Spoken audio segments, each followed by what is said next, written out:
Hello, welcome back to the channel, and thank you for tuning in. Today we bring you another breaking development that has raised eyebrows across the country. Make sure you listen till the end so you can hear the sources and try to verify this news for yourself. In Parklands, a foreign national was recently arrested after police discovered over 1 million rand in cash along with dozens of bank cards in his possession. This incident has sparked conversations about financial crimes and how such activities may be linked to larger networks that exploit loopholes in the banking and legal systems. Authorities have said the money and cards are now part of an ongoing investigation, with suspicions that the case might be tied to card fraud, money laundering, or even underground syndicates. Police sources confirmed that the man was stopped during a routine check, which quickly escalated after officers found inconsistencies in his explanation about where he was headed and why he had so much money on him. According to reports, the stash of bank cards included different banks and account details, raising questions about whether stolen identities or fraudulent accounts were being used. For many South Africans, this news hits hard. With unemployment, poverty, and cost of living pressures already mounting, hearing that such vast sums of money are circulating in suspicious ways feels like a slap in the face. People are questioning how individuals manage to move around with such large amounts of cash when ordinary citizens struggle to get by.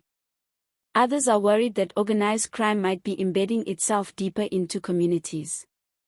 Authorities have not yet disclosed whether the foreign national has ties to a larger network, but analysts suggest that no single person would be holding so many cards and so much cash without being part of a broader operation. Fraud-related crimes have long been a thorn in the side of South African banks and consumers. Millions are lost annually to scams, illegal withdrawals, and identity theft. This arrest has reignited calls for tighter border control, stricter monitoring of financial crimes, and stronger collaboration between banks and law enforcement. The arrest also plays into ongoing debates around the role of foreign nationals in certain types of crimes. While it is true that not all foreign nationals are involved in illegal activities, some community members feel frustrated when cases like this come to light.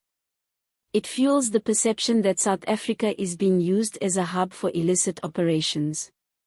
On the other hand, some organizations and activists caution against painting all foreigners with the same brush, reminding citizens that corruption and financial crime are not limited to one nationality or group.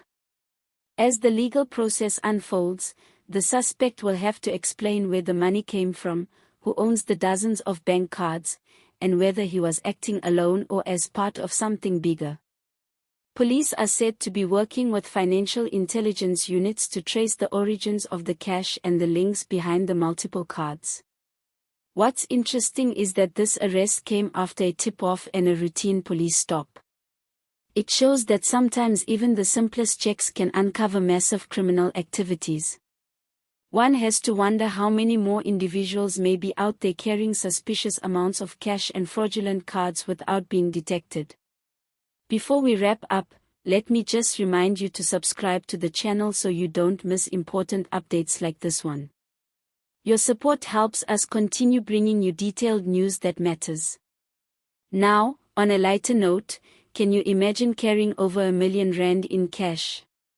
Forget the risk of fraud. I'd be too scared to even buy a coffee with that money in my bag. And those dozens of bank cards. It's hard enough for me to keep track of one bank card without misplacing it, never mind dozens. I'd probably lose half of them before getting home. That's all for now. As always, remember that all images used in this video are for illustration purposes only. Sources for this news include Daily Voice, IOL, and SABC News.